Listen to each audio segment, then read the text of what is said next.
हो गया। चलो, नमस्कार दोस्तों, बहुत बहुत स्वागत है आपका सारांश आईसीएस के यूट्यूब प्लेटफॉर्म पर। जैसा कि आपको पता है कि आज से हम स्टार्ट करने वाले हैं पेपर 3 और पेपर 3 का जो है आपको सिलेबस पहले से पता है, पर आज हम आपके लिए एक डेमो क्लास लेकर आए हैं जो कि आपको यूट्यूब पर और हमारे सारांश आईसीएस ऐप दोनों पर मिल जाएगी। अच्छा, पेपर 3 के बारे में आपको पहले एक चीज बता देता हूं कि पेपर 3 जो है पिछले 2 वर्षों से यानी कि 2019 में भी और 2020 में भी काफी टफ रहा है और इसे हैंडल करना बहुत चुनौतीपूर्ण रहा है। तो इस पेपर को हैंडल करने के लिए एक नए स्ट्रेटेजी के साथ एक नया बैच आपके लिए सारांश आईसीएस लेकर आया है, वो भी न्यूनतम फीस पर। चूंकि पेपर 3 में टोटल 10 यूनिट हैं और 10 यूनिट के लिए पर यूनिट 199 रुपए फीस रखी गई है। इस प्रकार से आपकी फीस जो है 1999 हो जाती है और इस 1999 को अगर आप चाहो तो अभी परचेस कर सकते हो, बाकी डेमो तो आप अब देख ही लो। तो आपको उससे पहले मैं एक जानकारी देना चाहूंगा कि मैं 2019 के मेंस में चयनित हूं और इसके अलावा आपको पेपर 3 में कुछ यूनिट्स जो हैं ललित सर पढ़ाएंगे जो इंटरव्यू में मतलब मेंस में चयनित हैं। ठीक है, तो अब आपको थोड़ी सी जानकारी दे दूं सबसे पहले कि भैया पेपर 3 जो है उसमें हम कैसी कैसी चीजें कवर करेंगे। तो देखो, सबसे पहले हम जो चीज हैंडल करेंगे वो है एनसीईआरटी। क्यों करेंगे सर एनसीईआरटी को हैंडल? देखो, एनसीईआरटी इसलिए हैंडल करेंगे क्योंकि एनसीईआरटी जो बुक्स हैं वहां से सीधे सीधे प्रश्न जो हैं पूछे जा रहे हैं। पिछले 2 वर्षों से अगर आप देखो तो एनसीईआरटी से सीधे प्रश्न पूछे जा रहे हैं और इनके उत्तर जो हैं आपको पता नहीं होते हैं। क्यों पता नहीं होते हैं? क्योंकि आपने एनसीईआरटी अच्छे से नहीं पढ़ी है। अब ऐसे ही आपको एक एग्जांपल दे देता हूं और एग्जांपल है वीएससीपीआर सिद्धांत का। आप देख ही पा रहे हो भैया कि ये वीएससीपीआर सिद्धांत है और इसकी मूल अवधारणाएं हैं। तो आपसे क्या पूछा गया था मेंस में पिछली बार? 15 नंबर में एक प्रश्न पूछा गया था कि भैया ये वीएससीपीआर सिद्धांत क्या होता है, और इस सिद्धांत के आधार पर आप CH4 NH3 और H2O की जो है विन्यास की व्याख्या कीजिए, ये प्रश्न आपसे पूछा गया था। तो इसका उत्तर आप कैसे लिख पाते, या फिर इस प्रश्न को देखते से ही आप भौचक के रह गए होंगे और सोचा होगा कि ऐसे प्रश्नों को कहां से निकाल के लाता है एमपीपीएससी। तो एमपीपीएससी कहीं से ज्यादा निकाल के नहीं लाता। एमपीपीएससी भी इसी ग्रह पर रहते हैं, वहां अध्यक्ष और सदस्य जो है वो इसी ग्रह के हैं, वो भी इंसान ही हैं। उन्होंने भी एनसीईआरटी बुक्स पढ़ी हैं और ये एनसीईआरटी बुक्स में अगर आप देखो तो एनसीईआरटी की 11th क्लास की जो बुक है फिजिक्स की, सॉरी केमिस्ट्री की, उसमें आपको मिलेगा भैया ये वाला जो सिद्धांत है वो। तो इस प्रकार से ऐसे ही एक लूमिंग घटना हो गई। क्या हो गई? लूमिंग घटना हो गई, ये हो जाएगा। या फिर आपको सोनिक बूम जैसी घटनाएं हो गई, सोनिक बूम। तो ये सारी चीजें आपको कहां मिलेंगी? तो सर ये एमपीपीएससी कहां से उठाता है, हमें ये समझ नहीं आता, हम इसके लिए करें क्या? तो आपके लिए हम क्या करके लाए हैं, हम आपके लिए एनसीईआरटी का कंपाइल करके लाए हैं। कंपाइल करके इन द सेंस आपको इसके जो है प्रॉपर जहां से क्वेश्चन आएंगे वहां से आपको जो है क्वेश्चन उठाए हैं। ठीक है, उसके अलावा एक अच्छी स्ट्रेटेजी के साथ पेपर 3 स्टार्ट करने वाले हैं। ठीक है, अब डेमो स्टार्ट करते हैं बिना किसी देरी के। ठीक है, चलो, सिलेबस आप लोगों को पता ही है, फिर भी मैं बता देता हूं कि पेपर 3 का सिलेबस क्या है। तो पेपर 3 में जब आप देखोगे सिलेबस तो सबसे पहले आपको दिखाई देगी यूनिट 1, और यूनिट 1 जो है उसमें है फिजिक्स। क्या है? फिजिक्स। फिजिक्स यानी कि भौतिकी, यही है। और भौतिकी में जब आप देखोगे तो भौतिकी में ये सारे चैप्टर्स बाय डिवाइड कर रखे हैं, और इनमें आपको देखोगे तो सबसे पहला पॉइंट है कार्य बल ऊर्जा का, फिर इकाइयां और माप और दैनिक जीवन के उदाहरण, फिर गति, वेग और त्वरण, फिर ध्वनि वाला चैप्टर है, फिर विद्युत वाला, फिर चुंबक वाला, फिर प्रकाश वाला, फिर ऊर्जा वाला। तो ये पूरे चैप्टर्स जो है फिजिक्स के दे रखे हैं लगभग। अब बात ये है कि ये जो चैप्टर्स दे रखे हैं, ये चैप्टर्स जो है एनसीईआरटी की बुक्स में दे रखे होते हैं। बोलो हाँ या ना?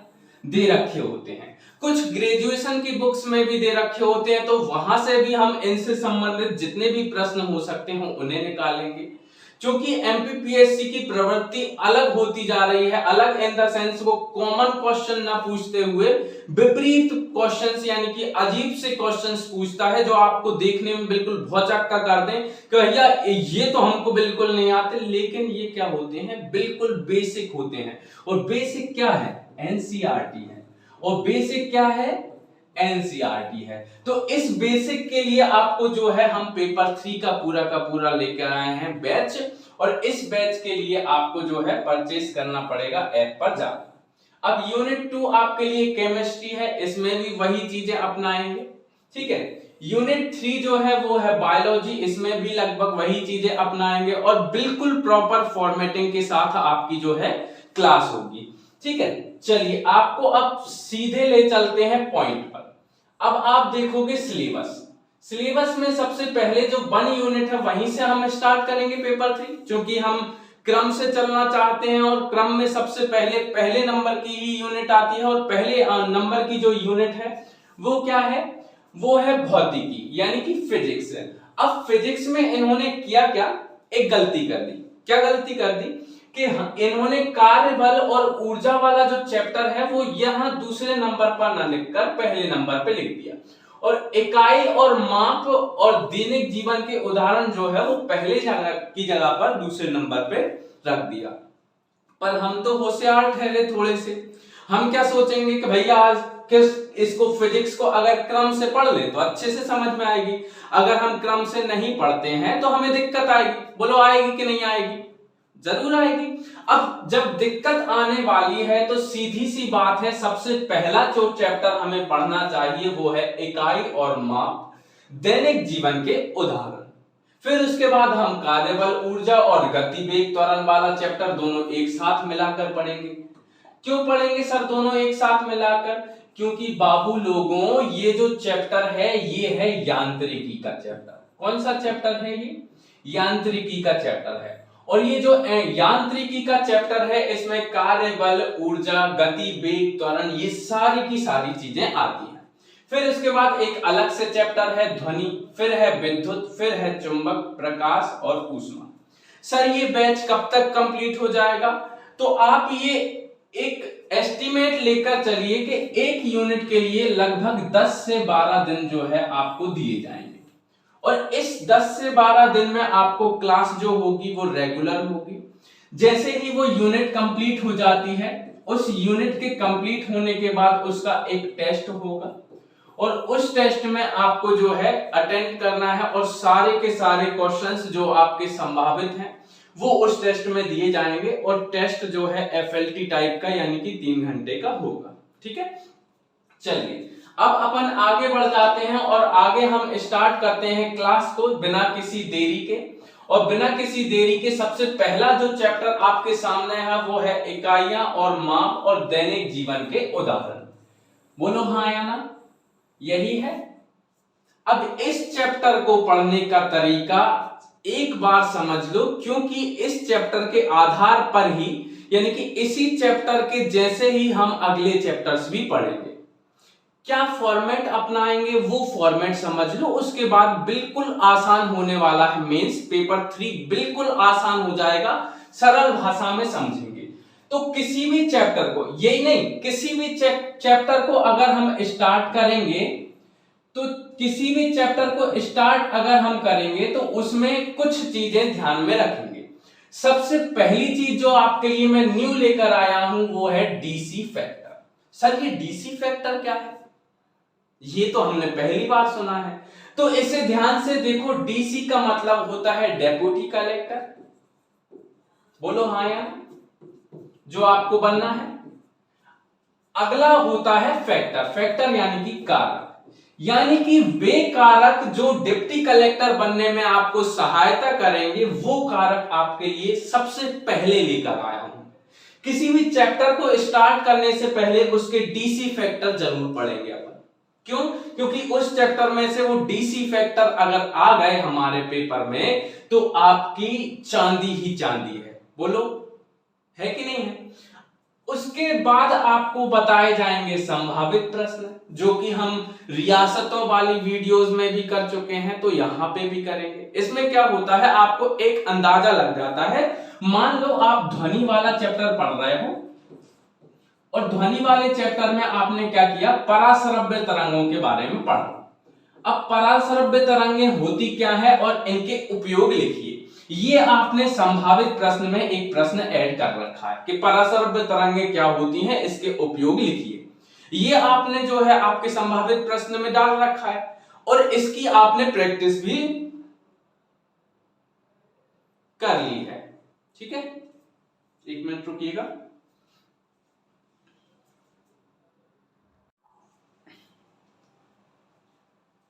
माफ कीजिएगा, थोड़ा सा माइक में आवाज डिस्टर्ब हो गई थी, इसलिए चलिए आगे बढ़ते हैं। और मैं आपको बता रहा था कि हम किसी भी चैप्टर को अगर हम पढ़ेंगे तो उसका संभावित प्रश्न देखेंगे। जैसे पराश्रव्य तरंगें क्या होती हैं, इनके उपयोग लिखिए। इस प्रकार से अगर आपने जो है अपने नोट्स में ये डाल रखा है कि पराश्रव्य तरंगें क्या है और इनके उपयोग। अब ये अगर सीधा सीधा एग्जाम में आ जाता है कि पराश्रव्य तरंगें क्या है, उनके उपयोग लिखिए। काफी सारे क्वेश्चन ऐसे होते हैं जो आप संभावित प्रश्न लिख लेते हो, वहां से आ जाते हैं, तो उन प्रश्नों पर आपका फोकस होना चाहिए। यदि वो प्रश्न आते हैं तो आपके बिल्कुल भी गलत नहीं होना चाहिए, और गलत होंगे तो क्या हो जाएगा कि आपके नंबर कंपैरेटिवली कम आएंगे। क्यों? क्योंकि टफ वाले क्वेश्चंस तो आपसे बन नहीं रहे हैं। ठीक है, टफ वाले क्वेश्चंस मान लो आपसे नहीं बन रहे हैं, और सिंपल वाले क्वेश्चंस आपने संभावित प्रश्नों में न डालकर उनकी अच्छे से प्रैक्टिस नहीं की है। क्योंकि जो पेपर होता है उसका लेवल अलग ही तरीके का होता है। कैसा होता है, जैसे 100% का पेपर है, उसमें से लगभग 70% जो होता है वो सिंपल आता है और 30% जो होता है वो टफ आता है। कभी कभी रेशियो बढ़ जाता है, इधर 40% हो जाता है, इधर 60% हो जाता है। तो ये जो रेशियो होता है इसको आपको मेंटेन करके चलना है कि ये जो 70% आपको है ये आपके प्रश्नों में से फंस जाए, संभावित प्रश्नों में से, पहली बात। और दूसरी बात, ये जो प्रश्न है इनमें आपको यदि आप लिखते हो, इनके उत्तर लिखते हो, तो आपको इसके जो है बहुत अच्छे मार्क्स मिले, यानी कि छक्का ही पड़े। ठीक है, तो ये चीज मैं बताना चाह रहा हूं। बाकी ये 30% वाले पे भी अपन फोकस करेंगे एनसीईआरटी के जरिए। तो इस चैप्टर में या फिर किसी भी चैप्टर में क्या फॉर्मेट अपनाएंगे सर? सबसे पहला डीसी फैक्टर हम जरूर देखेंगे, दूसरा संभावित प्रश्न देखेंगे, तीसरा उस चैप्टर से संबंधित जितना भी कॉन्सेप्ट होगा वो बताऊंगा, और लास्ट में आपको दूंगा प्रैक्टिस या फिर रिवीजन क्वेश्चंस। अब ये जो प्रैक्टिस और रिवीजन क्वेश्चंस है, इसमें संभावित प्रश्न भी दे सकता हूं आपको, या फिर नए क्वेश्चंस भी दे सकता हूं। इनके जरिए क्या होगा, आपकी जो डेली की राइटिंग प्रैक्टिस है वो हो जाएगी। डेली आंसर राइटिंग आप करना चाहते हो, ठीक है भैया, सब करना चाहते हैं। क्यों करना चाहते हैं? क्योंकि डेली आंसर लिखेंगे तो आंसर्स में क्या होगा, सुधार होगा। होगा कि नहीं होगा? बिल्कुल होगा। तो डेली आंसर्स लिखने के लिए या तो आप प्रैक्टिस वाले क्वेश्चंस लिख सकते हो, या संभावित प्रश्न लिख सकते हो, या फिर डीसी फैक्टर जो आगे मैं बताने वाला हूं उसको लिख सकते हो। सर सबसे पहले तो हम लोग उतावले हो रहे हैं कि डीसी फैक्टर क्या होता है, जल्दी से ये बता दीजिए। तो चलो मैं सबसे पहले डीसी फैक्टर बता देता हूं ये होता क्या है। देखो, आपने सुना होगा कि 3 मार्कर जो होते हैं उनमें आपको लिखना है 2 लाइन में कितने शब्द? 10 शब्द लिखना है। बोलो हाँ या ना? तो तो अगर आपको 2 लाइन में 10 शब्द लिखना है, आपने अगर ललित सर की वीडियो नहीं देखी हो, मेंस आंसर राइटिंग किस प्रकार की जाए, तो वो वीडियो जरूर देखिए, जिसमें क्या है ललित सर ने आपको डिस्कशन भी किया है कि कैसे 3 मार्कर से डील किए जाए, और वो हिस्ट्री के टेस्ट नंबर 1 की जो है डिस्कशन वीडियो है, टेस्ट नंबर 1, तो आप उसे जरूर देखिए। अब मैं आपको बता रहा हूं कि 3 मार्कर जो है वो 2 लाइन में या फिर 10 शब्द में लिखना है, आपको लिखना है। अब इन 3 मार्कर में आप क्या करो, संभावित प्रश्न लो कि भैया ये हमारा चैप्टर है, ये हमारा चैप्टर है, और इस चैप्टर से ये संभावित प्रश्न है जो 3 मार्कर में आ सकते हैं। अब उन 3 मार्कर को क्या करो भैया, प्लस प्लस करके उनके क्या करो, शॉर्ट जो है नोट्स बना दो। अब ये शॉर्ट नोट्स किस काम में आएंगे 3 मार्कर्स के रिवीजन में? क्यों बता रहा हूं ये? क्योंकि कोई भी अगर डिप्टी कलेक्टर बनता है तो उनमें सबसे महत्वपूर्ण कारक कौन होता है, तो यही 3 मार्कर होते हैं। सर कैसे? क्योंकि अगर आप 3 मार्कर में 3 बेस्ट पॉइंट देते हो या 4 बेस्ट पॉइंट देते हो 2 लाइन में, तो उम्मीद ये रहती है कि इसमें 3 में से 3 आपको जो है मिल जाते हैं। 3 मार्क मिल गए कितनी लाइन में? केवल 2 लाइन में मिल गए, बोलो। अब अगर आप 5 मार्कर लिखते हो तो 5 मार्कर में क्या होता है, आप कितना भी अच्छी कोशिश कर लो 10 लाइन में लिखने की, बहुत अच्छा आंसर बेस्ट लिख लो, फिर भी आपको क्या होगा, 3.5 नंबर लगभग, ज्यादा से ज्यादा अगर खुश हो गया तो 4 नंबर दे देगा, नहीं तो 3.5 नंबर जो है आपको मिलेंगे। तो आप 10 लाइन में 3.5 नंबर प्राप्त कर रहे हो, और यहां 2 लाइन में आप 3 नंबर प्राप्त कर रहे हो। हालांकि ये भी इंपॉर्टेंट है, ऐसा नहीं बोल रहा कि इनको बिल्कुल ही छोड़ दो, लेकिन सबसे ज्यादा इंपॉर्टेंट कौन है, 3 मार्कर। अब 3 मार्कर के लिए आपके लिए मैं लेकर आया हूं डीसी फैक्टर। इसमें क्या होगा, इसमें आपको मैं जितने भी चैप्टर, जैसे मान लो मैंने मापन और इकाई का चैप्टर स्टार्ट किया, मापन और इकाई का चैप्टर स्टार्ट किया। अब इस मापन और इकाई से संबंधित जितने भी 3 मार्कर हैं, उन 3 मार्कर को जो है शॉर्ट नोट्स के रूप में आपको जो है मैंने अवेलेबल करा। ये शॉर्ट नोट्स के रूप में आपको अवेलेबल करा है भैया, देख लो कैसे। जैसे कि भौतिक राशियां द्रव्य की सही स्थिति या उसका उचित मात्रात्मक स्थिति या किसी परिघटना की सटीक व्याख्या करने हेतु जो पद उपयोग किए जाते हैं वो कहलाते हैं भौतिक राशियां। समझे? अब मैंने पूरा लाइन नहीं लिखी, मैंने शॉर्ट में लिख दिया उसको, और ऐसा का ऐसा आप कहां पे लिख दोगे, एग्जाम में लिख दोगे कि द्रव्य की सही स्थिति।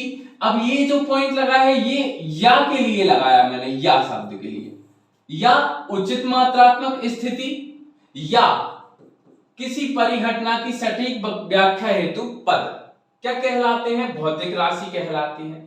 कितने प्रकार की होती हैं, 2 प्रकार की होती हैं, अदिश और सदिश होती हैं, आपको पता है। अच्छा, इनका मापन जो है वो यथार्थ पूर्वक संभव हो जाता है, यानी कि इनको मापा जा सकता है। आगे देखेंगे कैसे मापते हैं, तो ये मापी जा सकती हैं। अब इसके उदाहरण लिख दो, बताओ 3 नंबर में अगर आपसे भौतिक राशि पूछ लिया जाए, अगर आप ऐसा आंसर लिख दोगे, मैं आपसे पूछता हूं कि इसमें आपको नंबर नहीं मिलेंगे क्या, बोलो हाँ या ना। अगर आपको इसमें बड़ा लग रहा है तो आप ये उचित मात्रात्मक स्थिति वाले शब्द काट दो, फिर भी अच्छा नहीं लग रहा है तो आप क्या करो भैया, सटीक व्याख्या काट दो, केवल व्याख्या लिख दो, सटीक व्याख्या मत लिखो। तो ऐसा कर सकते हो, लेकिन आपको मैं बताना चाह रहा हूं कि भैया ये जो आप लिख रहे हो इसी से आपको क्या मिलेगा भैया, मार्क्स मिलेंगे, और इसमें आपको पूरे पॉइंट्स शॉर्ट में मैंने लिख के दे दिए हैं। वैसे ही देखो अगला पॉइंट, डीसी फैक्टर हम पढ़ रहे हैं डेली, इसी प्रकार से हर चैप्टर को स्टार्ट करेंगे, ठीक है। लगभग 10 से 12 दिन में 1 यूनिट कंप्लीट करेंगे, और इस 1 यूनिट को कंप्लीट करने में ये सारे के सारे डीसी फैक्टर आ जाएंगे। उस हिसाब से 1 यूनिट में लगभग कितने डीसी फैक्टर हो जाएंगे, 100 के लगभग डीसी फैक्टर हो जाएंगे, जो आपको लगभग याद रहेंगे। और 1 यूनिट से कितने 3 मार्कर आने हैं, ज्यादा से ज्यादा 3 आने हैं, है ना। अब 3 जो 3 मार्कर आने हैं वो यहां से नहीं आएंगे क्या? अब भैया यहां से भी नहीं आएंगे तो उसके लिए अपन अलग से प्रैक्टिस भी करेंगे, प्रैक्टिस क्वेश्चंस में अलग से भी क्वेश्चंस निकालेंगे। और ये जो क्वेश्चंस है ना हम आपके लिए कहां से निकालेंगे? एनसीईआरटी से। एनसीईआरटी के अलावा और कहां से निकालेंगे? ग्रेजुएशन की बुक से। ग्रेजुएशन के अलावा और कहां से निकालोगे सर? तो एमपी बोर्ड भी किताबें चलाता था, वहां से भी निकाल लेंगे। ठीक है, तो कुल मिला के बात ये है कि हम जो है 3 मार्कर, 5 मार्कर, 11 मार्कर किसी को भी नहीं बख्शने वाले हैं। पेपर 3 जो है उसको बहुत अच्छे तरीके से डील करने वाले हैं। इसमें आप बिल्कुल इत्मीनान से पढ़ाई कीजिए, क्योंकि इसमें अब टेंशन करने की बात बिल्कुल रही नहीं है। अपन सारी चीजें ढूंढ ढूंढ के एक एक चीज को पढ़ लेंगे और एक एक चीज का कत्ल कर देंगे। अब देखो अगला जो डीसी फैक्टर है वो है अदिश राशियां। अदिश राशियां क्या होती हैं? तो मैंने यहाँ पे ये नहीं लिखा कि भैया अदिश राशियां में वे राशियां जिनमें केवल परिमाण की आवश्यकता होती व्यक्त करने के लिए, दिशा का अभाव होता है। ये पूरी लाइन नहीं लिखी, मैंने 4 शब्द लिखे बस, केवल परिमाण, दिशा, अभाव, ये लिखा। आप इससे समझ गए, इसमें केवल परिमाण, इसको व्यक्त करने के लिए केवल परिमाण की आवश्यकता होती है, दिशा का अभाव होता है। जोड़ के त्रिभुज नियम का पालन नहीं करते। अब भैया जोड़ का एक त्रिभुज नियम होता है, उसका पालन नहीं करती है अदिश राशियां। फिर उदाहरण बता दिए मैंने, दूरी और चाल। बताओ मुझे अदिश राशि में अब 3 नंबर नहीं देंगे क्या? बिल्कुल देंगे। उसी प्रकार से सदिश राशियां, परिमाण एवं दिशा दोनों जिसमें होते हैं उसे क्या बोलते हैं? सदिश राशियां बोलते हैं। और जो सदिश राशियां होती हैं वो जोड़ के त्रिभुज नियम का पालन करती हैं। उदाहरण के लिए बल, वेग, संवेग। ठीक है, तो अब ये जो 3 मार्कर आप करते जा रहे हैं, ऐसे ही 3 मार्कर प्रैक्टिस में आते जाएंगे और धीरे धीरे आपको सॉर्ट करना भी आ जाएगा। और ये जो पीडीएफ नोट्स हैं आपको अवेलेबल भी रहेंगे। अब इसमें ध्यान से देखो, अगला है मूल राशियां। ठीक है, ये तो अपन डीसी फैक्टर पढ़ रहे हैं। लगभग डेली अपन कितने डीसी फैक्टर पढ़ा करेंगे? डेली अपन लगभग 10 से 15 या 20, मैक्सिमम 20 और मिनिमम 10 डीसी फैक्टर पढ़ेंगे, जो हमारे लिए कारगर सिद्ध होंगे। ठीक है, चलो आगे देखें। मूल राशियां, मूल राशियां जो अन्य भौतिक राशियों से स्वतंत्र होती हैं। कैसी राशियां? वे राशियां जो अन्य भौतिक राशियों से स्वतंत्र होती हैं वे कहलाती हैं मूल राशियां। और उदाहरण के लिए देख लो दूरी। अच्छा बताओ, दूरी किसी पे डिपेंड रहती क्या? नहीं रहती है। समय किसी पे डिपेंड रहता है क्या? बिल्कुल नहीं रहता है। द्रव्यमान किसी दूसरी राशि पे डिपेंड रहता है क्या? नहीं रहता है। तो इस प्रकार से कुल 7 होती हैं वे राशियां जो मूल राशियां कहलाती हैं। और ये राशियां किसी भी भौतिक राशि पे, अन्य भौतिक राशि पे डिपेंड नहीं होती हैं। तो मैंने 3 पॉइंट में आपको प्लस करके जो है निशान बना दिया और 3 पॉइंट यहीं के यहीं लिख दिए। अब इसको आप डिटेल में करके 3 मार्कर में लिख दो, चाहे ऐसा क्या ऐसा लिख दो, आपकी इच्छा है वो तो। ठीक है, जैसी श्रद्धा भक्ति आपकी। अब देखो अगली है व्युत्पन्न राशियां। वे राशियां जो एक या एक से अधिक मूल राशियों पर निर्भर रहती हैं व्युत्पन्न राशियां कहलाती हैं। इतनी बड़ी परिभाषा आप बुक्स में देखोगे। अब एक बात बताओ, तीसरे पेपर तक आते आते आपकी सांस फूल जाती है? बोलो हाँ या ना। अब जब सांस फूल जाती है तो उसके बाद आपको जो है रिवीजन करने के लिए भी टाइम चाहिए। तो रिवीजन करने के लिए टाइम चाहिए, तो उसके लिए क्या करना पड़ेगा भैया? आपको शॉर्ट नोट्स तो चाहिए ही चाहिए। तो वे राशियां जो कि एक या एक से अधिक मूल राशियों पर निर्भर होती हैं व्युत्पन्न राशियां होती हैं। एग्जाम्पल के तौर पर देखो, चाल का मतलब क्या होता है? दूरी बटे समय, यानी कि निश्चित समय में तय की गई दूरी क्या कहलाती है? चाल कहलाती है। अब मुझे एक बात बताओ, ये जो चाल है वो व्युत्पन्न राशि नहीं कहलाएगी। क्यों? क्योंकि चाल जो है वो 2 मूल राशियों पर डिपेंड है कि नहीं है? 2 मूल राशियों पर डिपेंड है। पहली मूल राशि है दूरी और दूसरी मूल राशि है समय। तो इन दोनों मूल राशियों पर, मूल भौतिक राशियों पर डिपेंड है कि नहीं है? तो इसलिए चाल क्या हो जाएगी? व्युत्पन्न राशि हो जाएगी।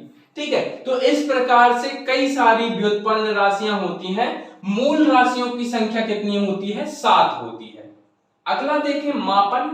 सर ये मापन क्या होता है? तो मापन तो आपके सिलेबस में एज इट इज शब्द दे रखा है, तो इसके लिए इसको तो पढ़ना ही पड़ेगा। तो मापन का मतलब ही होता है किसी भी भौतिक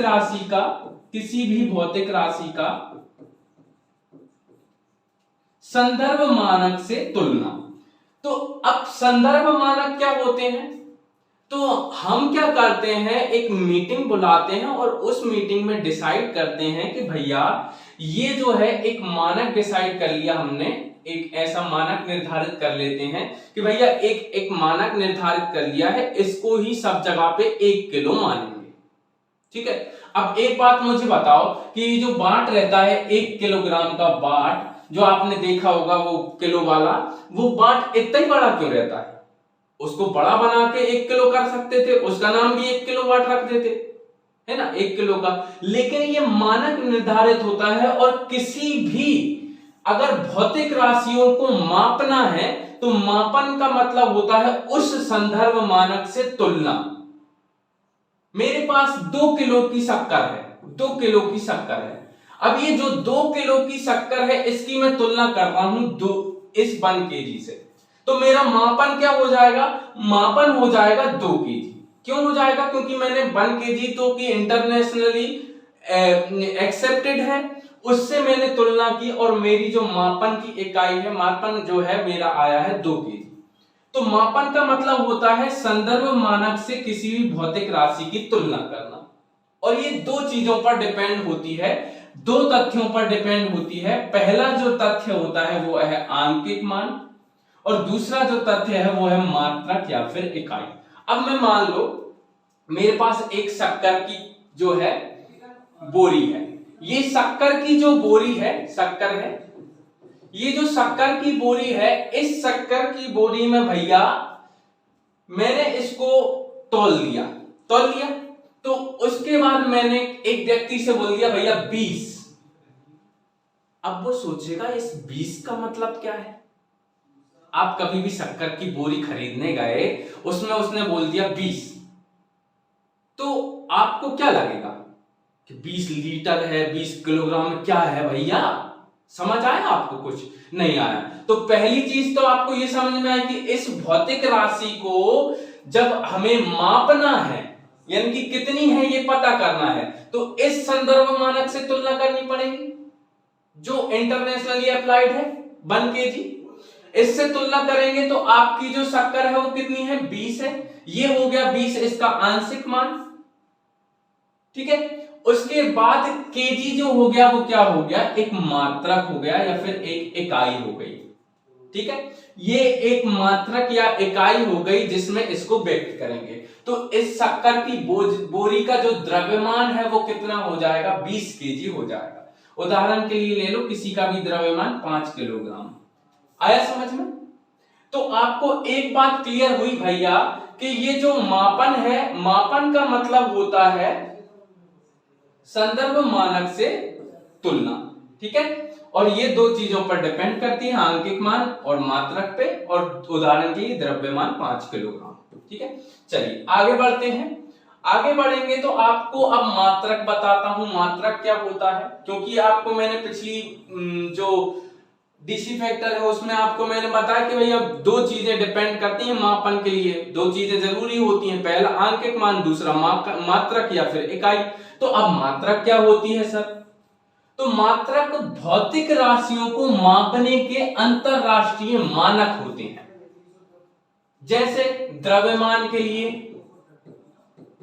हमेशा क्या यूज करते हो? किलोग्राम यूज करते हो या ग्राम यूज करते हो।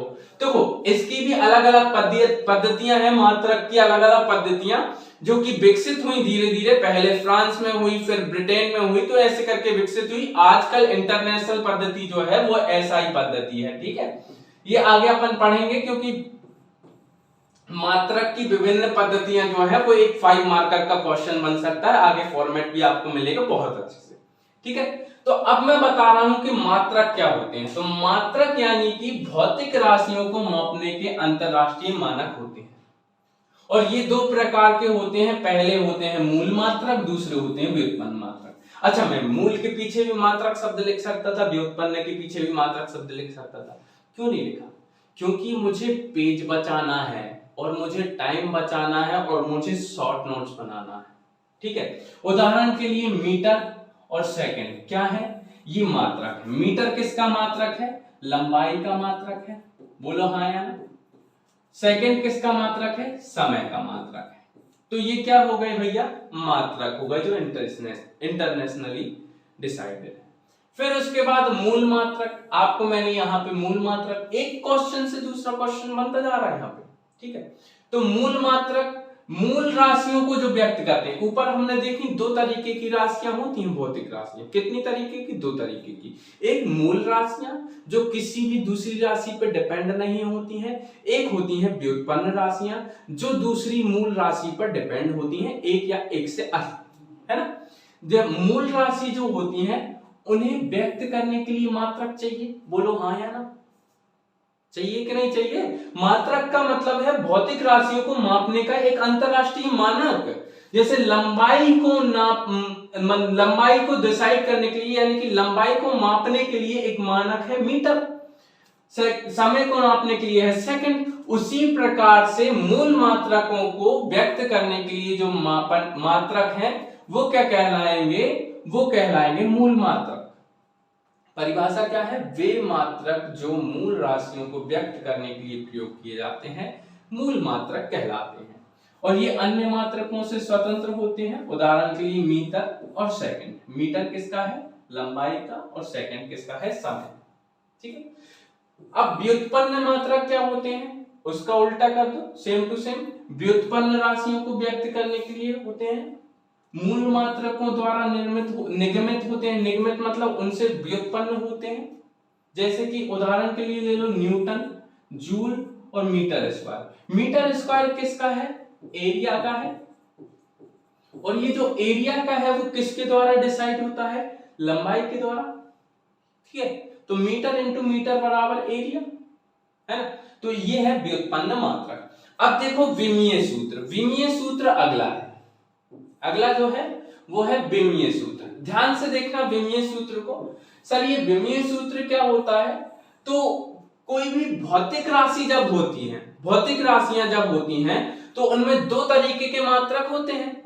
मूल राशियों के लिए मूल मात्रक, व्युत्पन्न राशियों के लिए व्युत्पन्न मात्रक। तो एक ऐसा सूत्र बनाओ सर जो व्युत्पन्न मात्रक का मूल मात्रक से संबंध बता दे।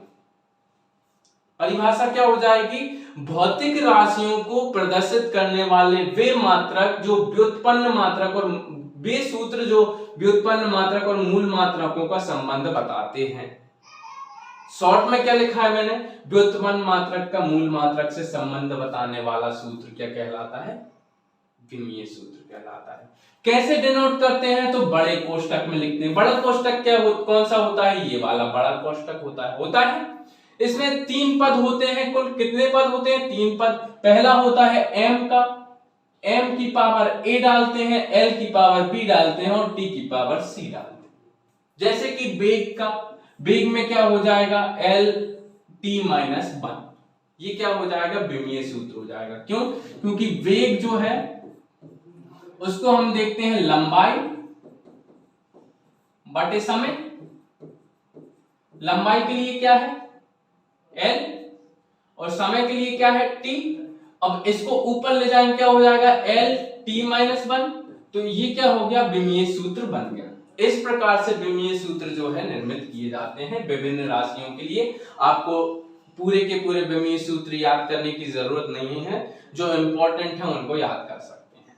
अगला देखते हैं अब पद्धतियां। अब देखो मैंने आपको बताया था कि भैया हम जो है उपयोग में लाते हैं मात्रकों की पद्धतियां। उपयोग में क्या लाते हैं? मात्रकों की पद्धतियां। क्योंकि मैंने आपको क्या बताया था? मात्रक बताए थे, और मात्रक क्या होते हैं? वे अंतरराष्ट्रीय मानक होते हैं जो किसी भौतिक राशि को मापने के लिए यूज होते हैं, है ना। तो अब ये जो मात्रक है इन्हें विकसित करने के लिए सबकी सहमति आवश्यक है, बोलो हाँ या ना। क्यों? क्योंकि ये अंतरराष्ट्रीय रूप से सबके द्वारा एक्सेप्टेड होना चाहिए। अब ये सबके द्वारा अंतरराष्ट्रीय रूप से एक्सेप्टेड हो, इसके लिए ये अंतरराष्ट्रीय रूप में क्या होने चाहिए, स्वीकार होना चाहिए। अब कोई चीज अंतरराष्ट्रीय रूप से स्वीकार एकदम से तो हो नहीं जाएगी, जैसे मान लो कोई चीज मैंने बोल दी और वो अंतरराष्ट्रीय रूप से स्वीकार हो गई, बोलो हो जाएगी क्या, नहीं होगी ना। अब इसको अंतरराष्ट्रीय रूप से स्वीकार करवाना है तो धीरे धीरे विकसित करना पड़ेगा। तो सर क्या किया फिर, तो सबसे पहले एक पद्धति आई जिसमें जो विकसित हुई कहां पर, फ्रांस में। कहां विकसित हुई, फ्रांस में। ये जो पद्धति आई इसे बोलते हैं सीजीएस पद्धति। सर ये सीजीएस का फुल फॉर्म क्या है, क्योंकि ये तो शॉर्ट में लिखा है आपने, तो सीजीएस का पूर्ण रूप है सेंटीमीटर ग्राम सेकंड। सर इसमें किस चीज का काय में प्रदर्शन करते हैं, तो प्रदर्शन के लिए लंबाई को सेंटीमीटर, द्रव्यमान को ग्राम में और समय को सेकंड में। तीसरा पॉइंट विशेष करके है, इसे फ्रांसीसी पद्धति भी कहते हैं। लेकिन मैंने आपको पूरा सेंटेंस लिख के दिया क्या, डीसी फैक्टर है भैया, शॉर्ट में दूंगा, ठीक है। एक पेज में लगभग 10 से 15 क्वेश्चन जो है आपके आएंगे, ठीक है, एक पेज में। समझ रहे हो बात को, इतना छोटा कर लेंगे पूरे पेपर को कि आप 8 घंटे में पूरा का पूरा पेपर रिवाइज करके चले जाओ।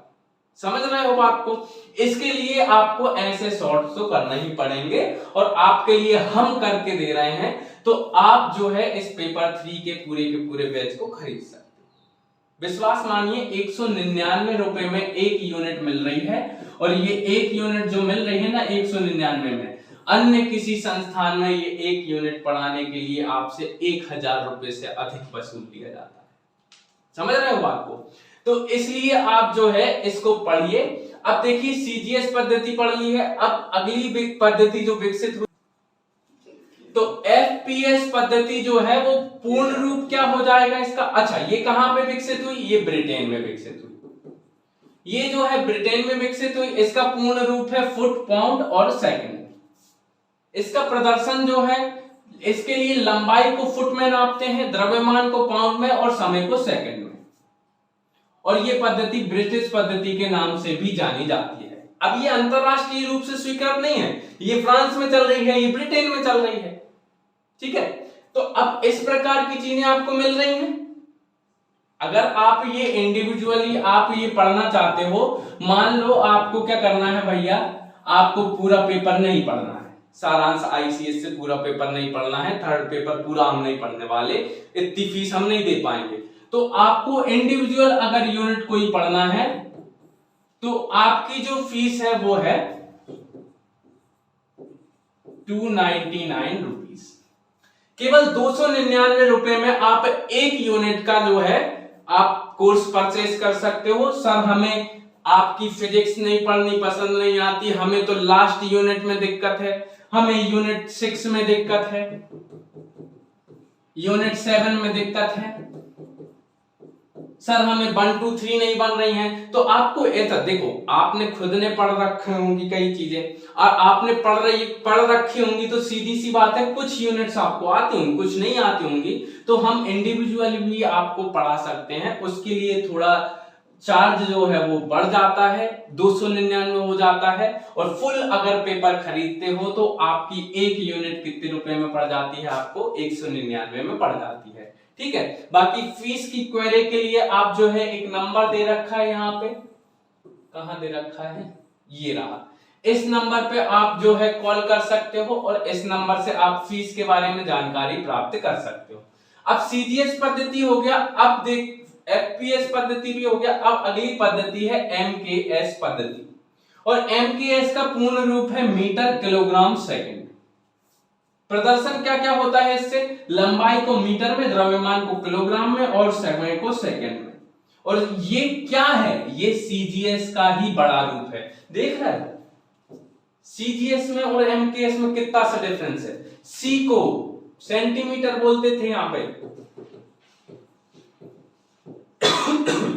यहां पे क्या बोल दिया, सी को एम बोल दिया, यानी कि मीटर बोलने लगे। बोलो हाँ या ना।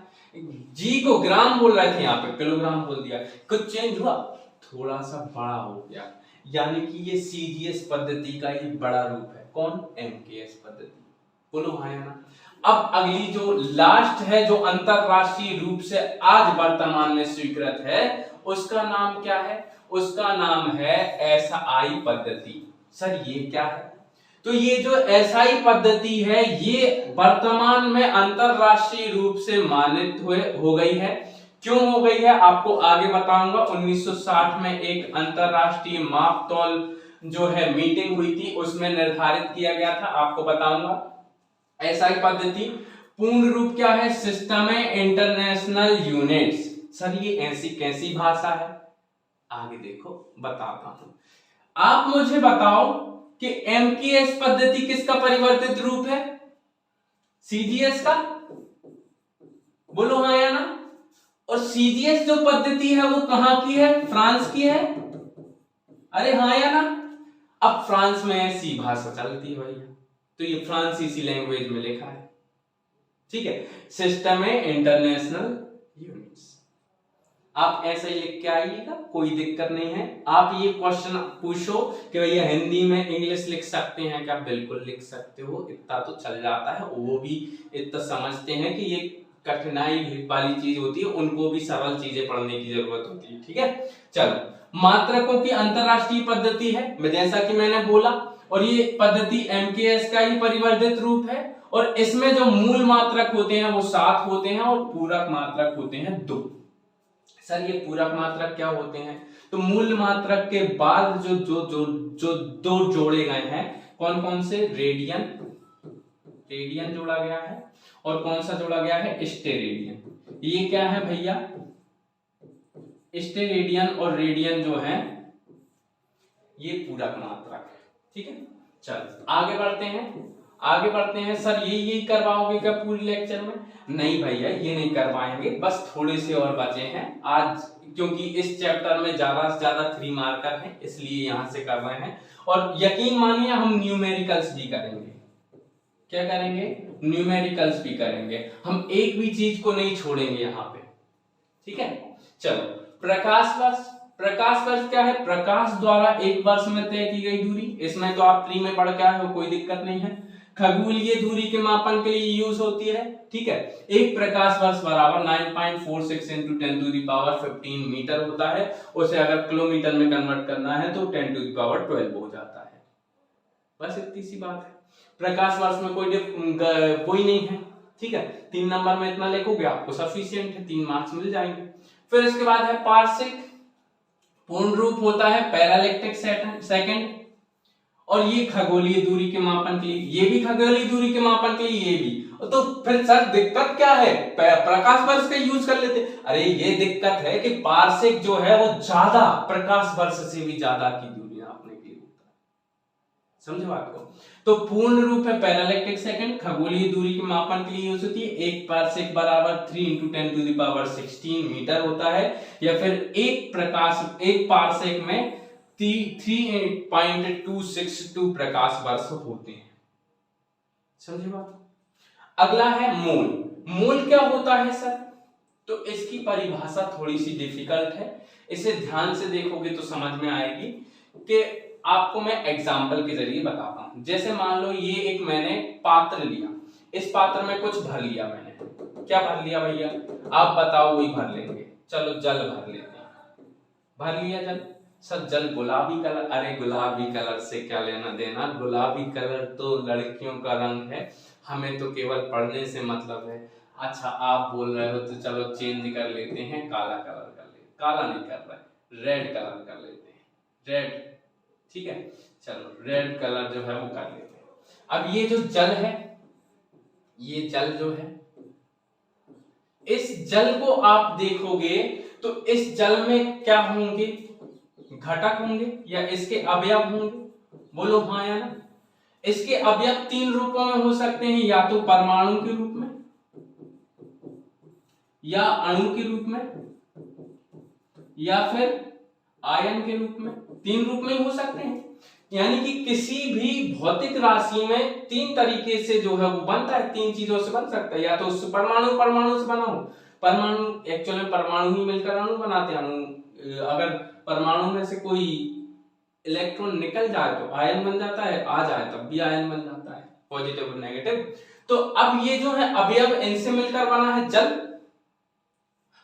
अब मैं आपसे ये बोल रहा हूं कि ये जल जो है वो इन अवयवों में से केवल अणु से मिलकर बना है, इनको मैंने काट दिया। आयन से नहीं मिलकर बना, अणु से मिलकर बना है। कौन से अणु? H2O के अणु, इनसे मिलकर बना है ये जल। अब मैं एक मोल का आपको परिभाषा बताऊंगा, क्या कि पदार्थ की वह मात्रा, पदार्थ मतलब जल, पदार्थ की वह मात्रा जिसमें अवयवों की संख्या यानी कि H2O के अणुओं की संख्या C12 यानी कि कार्बन 12 के 12 ग्राम यानी कि 0.012 किलोग्राम। अब इसको ग्राम में कन्वर्ट करेंगे तो 12 ग्राम ही होगा ना, बोलो हाँ या ना? ये 12 ग्राम ही होगा कि नहीं होगा? होगा। तो ये 12 ग्राम बोल दो या फिर 0.012 किलोग्राम में उपस्थित परमाणुओं के बराबर हो। सर ये 12 ग्राम C12 में कितने परमाणु उपस्थित होते हैं ये बता दो, ताकि हम उसी हिसाब से इसकी मोल संख्या निकाल लेंगे। तो इसमें जो 0.012 किलोग्राम कार्बन 12 होता है ना, उसमें परमाणुओं की संख्या होती है 6.023 into 10 to the power 23। ये क्या है? ये है एवोगाड्रो संख्या। क्या है? एवोगाड्रो संख्या या फिर एवोगाड्रो नंबर, ठीक है, इसे बोलते हैं। और ये कार्बन 12 के 12 ग्राम पदार्थ में, कार्बन 12 के 12 ग्राम मात्रा में परमाणुओं की संख्या है। कितनी है? 6.023 into 10 to the power 23। और ये जो संख्या है, अगर इतनी संख्या के परमाणु इसमें होंगे, कितने होंगे इसमें जो अणु होंगे वो कितने होंगे? 6.023 into 10 to the power 23 होंगे। तो ये जो पदार्थ है इसे क्या बोला जाएगा? एक मोल बोला जाएगा। क्या बोला जाएगा? एक मोल बोला जाएगा। तो मोल पता चल गया आपको क्या होता है। अब इसे आप लिख सकते हो, बिल्कुल लिख सकते हो। चलो अब आगे देखते हैं क्यूसेक क्या होता है। तो क्यूसेक तो बहुत सरल है, आप प्रीलिम्स में पढ़ के आए हो। क्यूसेक क्या होती है? तो पूर्ण रूप होता है क्यूबिक फीट प्रति सेकंड, और ये प्रवाह मापन की इकाई होती है। किसी भी तरल पदार्थ के प्रवाह का मापन होती है। वस्तुतः मेनली उपयोग इसका कहां करते हैं? इसका नदी जल के प्रवाह के मापन में करते हैं कि कितना जल जो है प्रवाहित हो रहा है इस नदी में से, ठीक है, अंदाजा लगाने के लिए। अगला है हॉर्स पावर। ये भी आपको पता है कि ये शक्ति मापन का मात्रक है। बड़े यंत्रों की शक्ति जैसे कि मोटर हो गई, वेल्डिंग मशीन हो गई या फिर डीपी हो गई, कोई भी चीज हो गई, उसके मापन के लिए यूज करते हैं। और एक हॉर्स पावर में आपको पता है 746 वॉट होते हैं, ठीक है। इससे ज्यादा तो हॉर्स पावर में कुछ ज्यादा लिखने की जरूरत भी नहीं है, ठीक है, इसी को बड़ा करके लिख सकते हो। अगला है लास्ट मैक संख्या। और सर मैक संख्या क्या होती है? आपको ऊपर कर दूं थोड़ा सा। मैक संख्या क्या होती है? हाँ, तो मैक संख्या यानी कि अति तीव्र चाल का मापन हेतु जो इकाई यूज की जाती है उसे बोलते हैं मैक। मैक संख्या बोल दो या मैक बोल दो। ये क्या होती है? किसी माध्यम में ध्वनि की चाल को दर्शाती है। किसी माध्यम में ध्वनि की चाल को एक मैक संख्या से दर्शाते हैं। जैसे कि वायुयान और लड़ाकू विमान है, अगर उनकी गति व्यक्त करनी है तो किसमें व्यक्त करेंगे? मैक में व्यक्त करेंगे। और एक मैक से अगर ज्यादा होती गति, जैसे मान लो 2 मैक है, तो उसे कौन सी गति बोला जाता है? उसे बोला जाता है सुपरसोनिक गति। तो क्या आप सुपरसोनिक के बारे में 3 नंबर में लिख दोगे? हाँ सर लिख देंगे। क्या लिख देंगे? सुपरसोनिक अगर गति आ जाए तो लिखेंगे सबसे पहला पॉइंट, एक मैक संख्या से अधिक की गति, पहला पॉइंट। दूसरा पॉइंट, लड़ाकू विमानों और वायुयानों की गति मापन हेतु प्रयोग, ठीक है, दूसरा पॉइंट। तीसरा पॉइंट, अगर आपको जगह मिलती है तो आप लिख सकते हैं भैया इस प्रकार से सुपरसोनिक विमान हमारे द्वारा बनाए गए हैं। कौन सा? अग्नि बनाया गया है, ब्रह्मोस भी है। ब्रह्मोस तो क्रूज मिसाइल है, सुपरसोनिक है, ठीक है। फिर 5 मैक संख्या से ऊपर के क्या हो जाते हैं? हाइपरसोनिक हो जाते हैं। इस प्रकार से लिख सकते हो। चलिए अब उसके बाद आते हैं संभावित प्रश्न पर। देखो मैंने आपको क्या बताया था? मैंने आपको बताया था कि हम कैसा फॉर्मेट अपनाने वाले हैं, तो हम ये फॉर्मेट अपनाने वाले हैं। हमने पूरे डीसी फैक्टर कंप्लीट कर लिए, ये डीसी फैक्टर कंप्लीट हुए। अब संभावित प्रश्न देखेंगे, फिर कॉन्सेप्ट देखेंगे, फिर प्रैक्टिस करेंगे। ठीक है, प्रैक्टिस के लिए आज आपको नहीं मिलेंगे क्योंकि ये डेमो है। जब आप क्लास रेगुलर ज्वाइन करेंगे तो उसके बाद आपको प्रैक्टिस के लिए भी मिलेंगे। चलिए, अब संभावित प्रश्न यहाँ पर कितने हो जाएंगे सर? तो संभावित प्रश्न यहाँ पर हो जाएंगे 2, जो कि 5 मार्कर में आ सकते हैं। ठीक है, अच्छा सर इससे ज्यादा नहीं आ सकते क्या? बिल्कुल आ सकते हैं बेटा, इससे ज्यादा भी आ सकते हैं, इसलिए तो ये जगह छोड़ी है। यहाँ पे अगर आपको मिले तो ये जोड़ लें, यहाँ पे मिले तो ये जोड़ लें, यहाँ पे मिले तो ये जोड़ लें। और आप ये देख रहे हो, ये जो नोट्स है यहाँ पर की पॉइंट नाम का शब्द भी जोड़ा है। आपको अगर इनसे संबंधित कोई फैक्ट मिलते हैं तो यहाँ पे आप जोड़ सकते हो। समझ रहे हो बात को, कि नोट्स प्रॉपर डिजाइन किए जा रहे हैं आपके लिए। ठीक है, 199 में आपको नोट्स मिल रहे हैं, प्रॉपर लेक्चर मिल रहे हैं, आंसर फॉर्मेटिंग बता रहे हैं। ठीक है, बहुत अच्छी क्लास चल रही है। अच्छा, एनसीईआरटीज भी कवर कर रहे हैं, तो सारी चीजें हो रही हैं। बाकी आपकी मर्जी है, आपको जो करना है वैसा कर सकते हो। चलिए, तो 2 प्रश्न बन सकते हैं। पहला है मात्रक की विभिन्न पद्धतियों का वर्णन कीजिए, और दूसरा है एसआई पद्धति क्या है, इसकी विशेषता क्या है। ठीक है, ये 2 क्वेश्चन अपन आगे कवर करेंगे। पहले अपन आते हैं कॉन्सेप्ट पे। कॉन्सेप्ट में आपको एक चीज मैं बता दूं, जूम हो गया भैया। हाँ, कॉन्सेप्ट में आपको एक चीज बता दूं कि ये भैया जो फिजिक्स हम पढ़ रहे हैं, ये ग्रीक भाषा का एक शब्द है जिसका अर्थ होता है प्रकृति या फिर प्राकृतिक चीजें। ठीक है, और परिभाषा अगर देखें तो प्रकृति के मूलभूत नियमों का अध्ययन एवं विभिन्न प्राकृतिक परिघटनाओं में उसकी अभिव्यक्ति ही क्या कहलाती है? भौतिकी कहलाती है, फिजिक्स कहलाती है। ये परिभाषा है, कोई पूछेगा नहीं मेंस में, बस इसलिए बता दिए क्योंकि आपको फिजिक्स पढ़ना है। कोई पूछ लिया आपसे इंटरव्यू में अगर, तो आप बताना फिजिक्स ये होती है, हमने पेपर 3 में पढ़ी है। प्रकृति के मूलभूत नियमों का अध्ययन एवं विभिन्न प्राकृतिक परिघटनाओं में उनकी अभिव्यक्ति ही क्या कहलाती है? फिजिक्स कहलाती है। अब सर हमने डीसी फैक्टर में ये सारी चीजें पढ़ ली थी क्या? हाँ बिल्कुल पढ़ ली थी, लेकिन हम इनको दोबारा से एक बार भूरी नजरों से देखेंगे, क्योंकि आरंभ करने से पहले, फिजिक्स को आरंभ करने से पहले हम भौतिक राशियां, उनका मापन और उससे संबंधित इकाइयों को जानना आवश्यक समझते हैं। और सबसे पहले आती है आपकी डेफिनेशन भौतिक राशियों की। सर भौतिक राशि क्या होती है? तो वही आपको जो डीसी फैक्टर में बताया था कि द्रव की सही स्थिति की या फिर किसी परिघटना का सटीक व्याख्या अगर आपको करना है तो उसके लिए जो प्रयुक्त पद होते हैं वही कहलाते हैं भौतिक राशियां। जैसे उदाहरण के लिए दूरी और चाल क्या हो जाएंगी? भौतिक राशियां हो जाएंगी। कितने प्रकार की होती हैं? 2 प्रकार की। एक होती हैं अदिश और एक होती है सदिश। अदिश केवल परिमाण होता है, दिशा का अभाव होता है। इसमें परिमाण और दिशा दोनों होती हैं। जोड़ के त्रिभुज नियम का पालन नहीं करती हैं, जोड़ के त्रिभुज नियम का पालन करती हैं। उदाहरण के लिए द्रव्यमान, दूरी और चाल। उदाहरण के लिए बल, वेग और विस्थापन। 3 नंबर में अगर आपसे पूछा जाए अंतर, सदिश और अदिश राशियों के बीच अंतर, क्या लिख नहीं सकते? बिल्कुल लिख सकते हैं शॉर्ट फॉर्म में। ठीक है, चलो अगला है मापन की विभिन्न मात्रक पद्धतियां। ठीक है, तो विभिन्न मात्रक पद्धतियां कौन कौन सी हैं सर?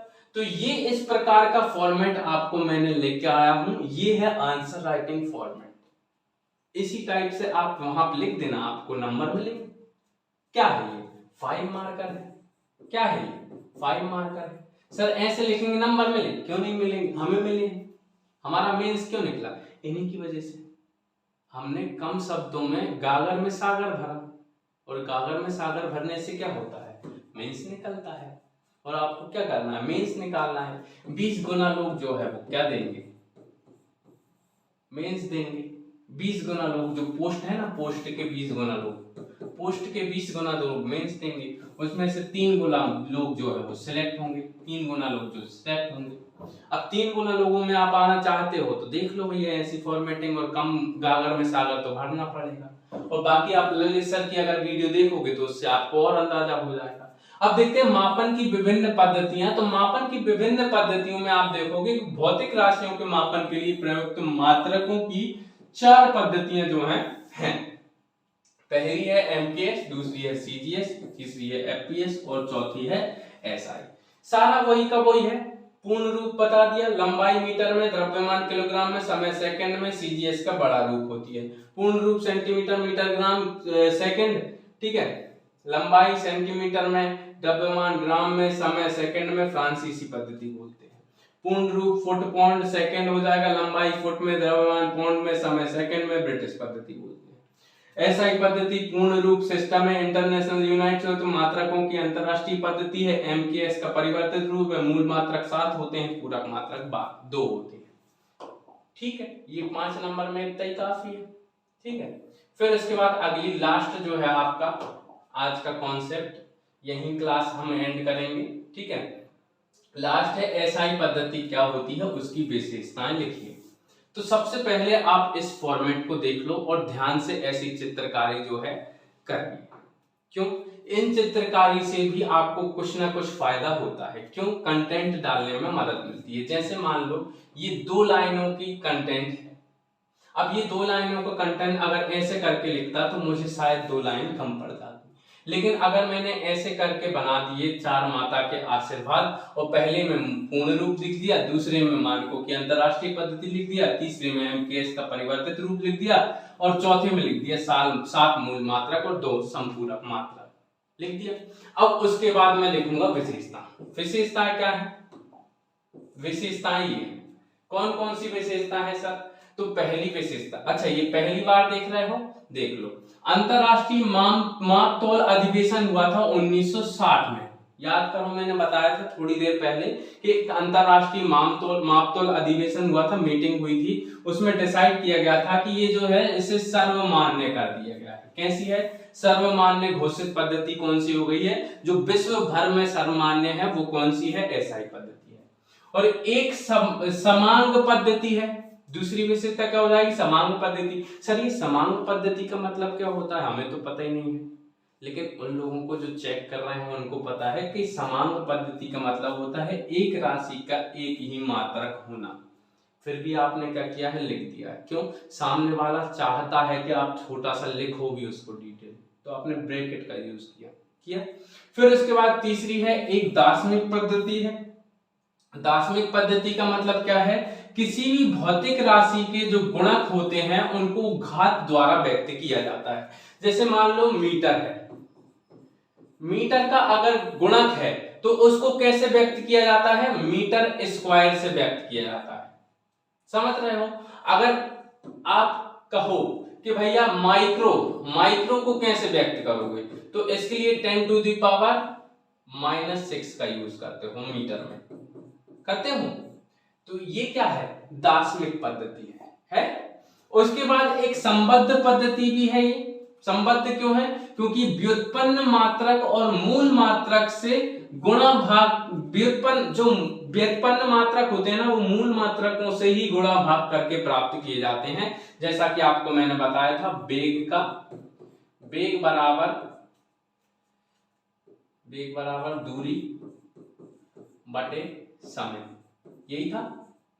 तो ये जो है दूरी एक मूल मात्रक, दूसरा समय दूसरा मूल मात्रक, दोनों के गुणा भाग करके, दोनों एक का दूसरे में भाग करके ही तो व्युत्पन्न मात्रक उत्पन्न किए जाते हैं। तो कैसी पद्धति हो गई? ये संबद्ध पद्धति हो गई, एसआई पद्धति। फिर इसके बाद लास्ट विशेषता है, वर्तमान में इसी पद्धति का मानक रूप प्रयोग में लाया जाता है, यानी कि इसी को बहुत ज्यादा प्रचलन में लाया जाता है। ये आपकी जो है विशेषताएं हो गई। उसके बाद अगर आप चाहते हो तो निष्कर्ष डालना, तो भैया साइंस में हर एक क्वेश्चन में निष्कर्ष नहीं डाल सकते, इस बात को आप याद रखिएगा। हर एक क्वेश्चन में निष्कर्ष नहीं आता है, जिन क्वेश्चंस में आता है उनमें आपको सिखाएंगे। ठीक है, इसके आगे आपके लिए कुछ नहीं है, यहीं तक आपका चैप्टर है। ठीक है, इससे आगे का जो है आपको अगली वीडियो में, यानी कि अगले लेक्चर में आपको मिलेगा। आपको ये सारे चैप्टर्स यानी कि यूनिट्स करवाई जाएंगी। ठीक है, और ये देखो ये VSEPR सिद्धांत जो आपका आया था इसके बारे में भी, और ऐसे कई सारे सिद्धांत हैं जो कि केमिस्ट्री में है, फिजिक्स में है, इन सब को अपन बहुत अच्छे से पढ़ेंगे। पेपर 3 है, परचेस कर लीजिए क्योंकि ऑफर सीमित समय के लिए है। ऑफर प्राइस जो है वो बढ़ जाएगी कुछ समय पश्चात, ठीक है। तो चलिए, थैंक यू, यहीं तक क्लास एंड करते हैं, धन्यवाद।